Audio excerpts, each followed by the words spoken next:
So it's a really abstract concept, returning home. I remember there's this really famous story. I think I've attempted to tell it before on live stream, but who knows if I actually managed to repeat it well. I think it's called The Prodigal Son, and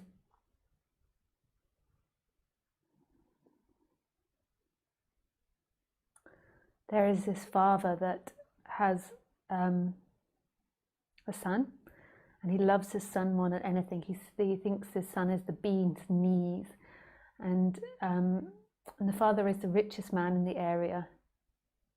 He has a big house, like a mansion, and he's really rich, and he has lots of servants, and the son is set to inherit all this. But the son is an adventurous spirit, and the son decides that he wants to go and explore the world. And so he packs his bag and he takes a certain amount of money with him, and he goes out and he travels and he explores the world. And the further and further he goes, and the more that he explores, he begins to forget where he came from, who he was and where he came from, that he was a merchant's son, and he came from wealth and prosperity, and he had servants, and had fantastic education. And the further he gets from home, the more he forgets this. And eventually he begins to run out of money. And so he has to start working for food and accommodation. So he starts traveling around and doing odd jobs here and there for people in order to get by. And as time goes past, he becomes poorer. He becomes less able to do all the work that he once did, and becomes poorer and poorer. And then finally he becomes a beggar. He's no longer able to do like odd jobs, so he begs on the side of the street. One day he comes to a town and he's begging on the street, and an old man walks past him, and the old man stops and stares, and the old man realizes that it's his son. And so he offers this beggar work and says, "Why don't you come and work for me?" And the beggar's surprised because he's a beggar and he can't do the jobs that he used to do, so he's surprised. But he goes along with this old man, and he works at the old man's property, and he really enjoys working there and really loves working there. And the old man keeps thinking that one day his son will remember that this was his home, or he'll remember that this is his father, but he never does. And so on the old man's deathbed, he finally tells his son, "Don't you remember who I am? I'm your father, this is your home."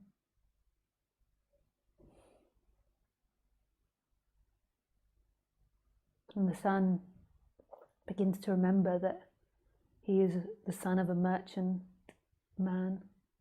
He came from wealth and prosperity. And he had everything he ever needed. The prodigal son.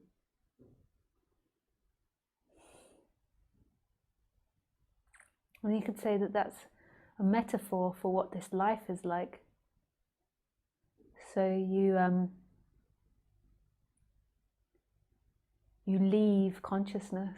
You decide to go out and explore, and the more that you explore this world, you leave consciousness. So you leave who you are, and you forget who you are. And consciousness is there, like the Father was, waiting the whole time for you to come back home again, for you to remember who He was, for you to remember that you are prosperous and that you have enough. Isn't that beautiful?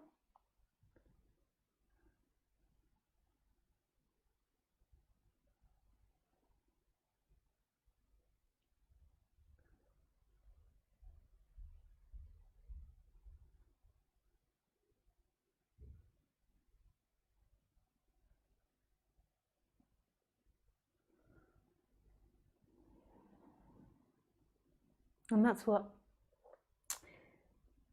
you're looking for, is you're looking for home. You forget. It's not even you forget, it's that you become clouded. by this daydream of the apparent you. So your true self becomes clouded and becomes so immersed in things, in objects, in subjects, in situations. And then there is this diving into that, and then a belief that you can find what you feel like you've lost in things, in objects, in ideas, in pleasure, in avoiding pain. And you never find it in that. It's always in yourself. What you seek is the most intimate sense of being.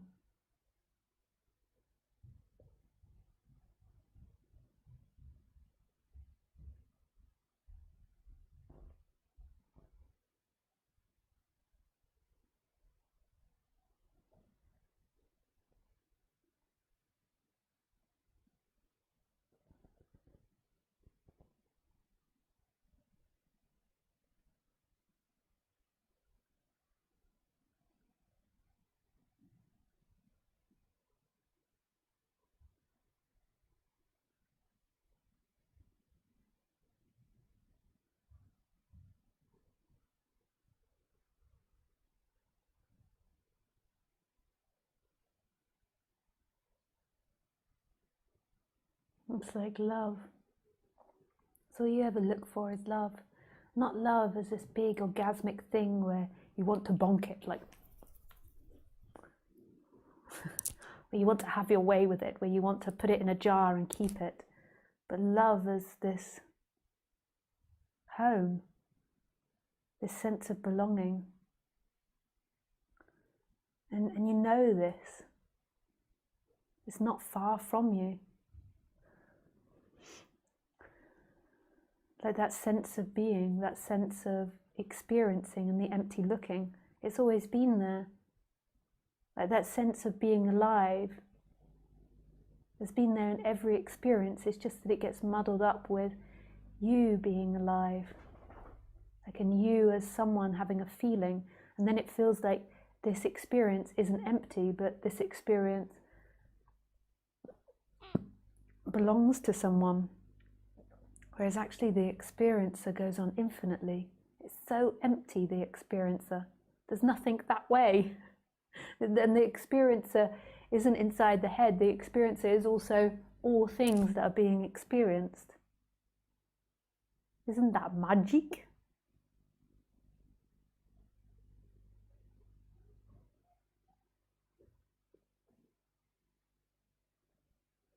It's all that's ever wanted.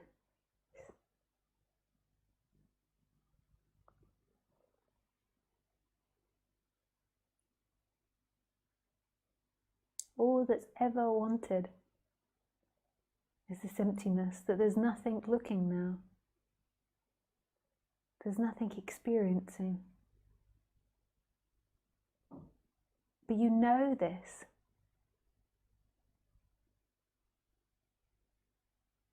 You know this. That sense of being that's always been there when you've forgotten who you are, when you're drunk out of your mind, you can't remember who you are, or when you're 3 or 4, or your mother screams at you, or your mother hugs you, or your father takes you hiking, or your dog dies, or you run a marathon. When you're 10, 20, 30, 40, 50, 60, there's always this sense of being. And then you get muddled up because you think the being and your personality structure are one and the same thing, but they're not. The personality structure is something that's appearing and disappearing. So your feeling of discontent is something that's appearing in this pure beingness, in this empty looking, which is what you always are, right here, right now. And then in that comes and goes all these different things, and none of them are who you are.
So what is it that looks at me? What is it that's sitting here? Your mind always thinks me as a title, me as a name, me as a feeling, me as an idea, me as my past, me as my future. But that's not what's sitting here. There is only this emptiness sitting here experiencing. This complete detachment from that person. And that emptiness isn't separate from all things. It's like love, it's so close to everything.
Okay, maybe I'll go to questions. Getting very quiet. Hi, Jahara. When you're staring at the camera, when you're staring at the camera, are you meditating with your eyes open? Are thoughts passing through? Are you just completely at peace, completely free and at one with everything when you have those staring moments? I think often, like, I don't know that I'm doing it. Like, it just kind of happens and I'm not really like registering that it's happening. You know, a bit like when you're sitting with a bowl of popcorn in front of you and you're like,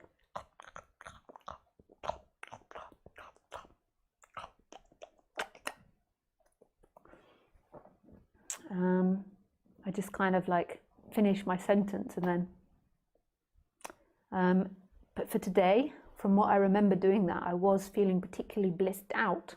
Yes, but I'm sure that can happen without having lots of bliss as well. Yeah. And then finally a thought comes and reminds me that I'm just sitting there staring and you've got questions waiting, then that comes. I don't have any goal out of it. I'm not giving you all some type of spiritual transmission. It's more like the popcorn thing, like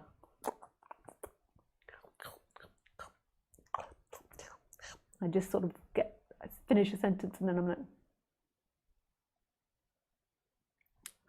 but yeah, I was feeling very blissed out then.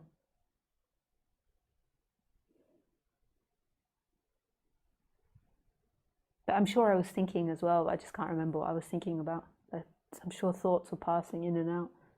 Thoughts tend to do that. They come and go. So yeah, it might seem a little weird.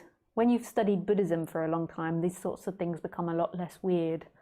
You know, like I used to belong to this Buddhist group many years ago, and you used to do retreats in silence, and you have silent days and these days, and I think it just become very unweird. But I can imagine if you've never been into that, and then you've not been into like spirituality or something, or like any of these weird therapy things. Not all therapy is weird, but there's some therapies that are really weird. Then you might be a bit like, is she a Looney Tune? She a Looney Tune? But you could also look like I look at people, you know, like on the morning chat shows. I don't really like the morning chat shows. But my mum, when I go and stay with my mum, she always has them on. And I always think that is really like, oh. Some of them are quite funny, you know, and they do funny things, but it always feels a bit fake to me. But we get used to that as a society, so always talking and always being a particular way becomes like our normal. So, yeah.